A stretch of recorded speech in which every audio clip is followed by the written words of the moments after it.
History Month. And now, in 2016, we're talking about 40 years from 1976 up to 2016.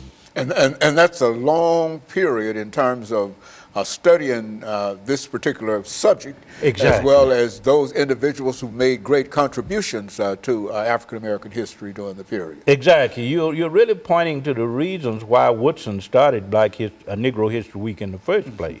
He never lived to see Black History Month because he died in 1950. But Woodson was very interested in presenting before the nation and the world a list of the achievements, of the contributions of African Americans to national history and culture, but also to world history and culture. He felt that this was very important in the struggle against racism, because as you well know, one of the arguments of white supremacists in the 1920s and 30s was that blacks had not contributed anything to national history and culture, national artistic life, world history. So Woodson wanted to say, hey, African Americans have been great achievers. And he felt that that was important not only in the struggle against racism, but he felt that that was important in dealing with the problems of black self-esteem. That blacks had to understand that they had been important contributors, achievers in American historical life, American cultural life.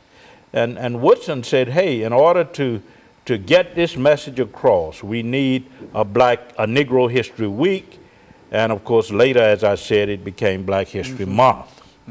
And in a real sense, Dr. Baldwin, I think we might say that your career, in a real sense, sort of epitomizes what Carter G. Woodson was trying to achieve, which is to say that he wanted folks to be knowledgeable in reference to the African-American experience. Yes. And I think when you think in terms of your education, the first books you published, and et cetera, this was all added fuel exactly to the kind of information that he felt that we ought to be preserving and we ought to be writing, and et cetera. Exactly. So you in a real sense, formed the sort of a core That's right. in terms of what Carter G. Woodson and others were concerned about. And I think you mentioned the Journal of Negro History and et cetera, that was always a medium whereby people like you and me and others could be reached, and et cetera. And so it has a long, and I think that in a real sense you played a significant role in helping to establish the scholarly aspect, because it has to be recognized that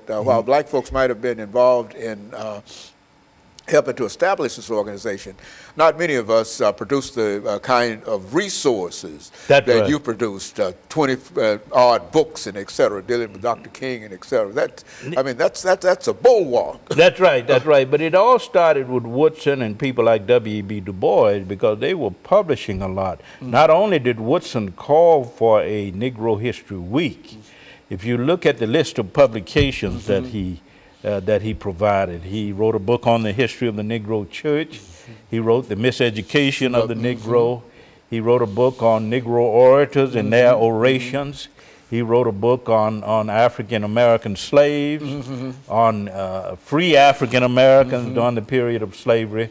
So Woodson felt that African American history had to become a part of the classroom experience. It had to become a part of the educational curricula of this nation. So he pioneered in that regard, not only Woodson, but Du Bois, as I said.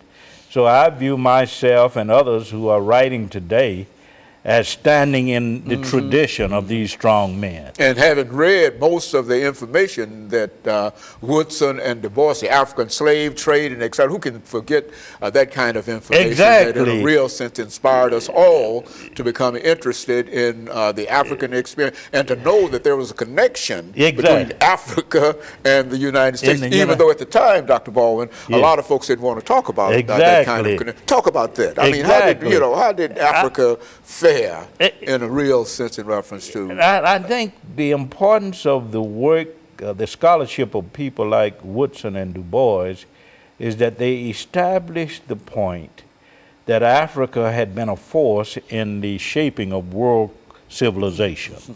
that from the very beginnings, Africa was involved, that Africa contributed to the history of the world, that Africa had been a force in the shaping of the world, of world civilization.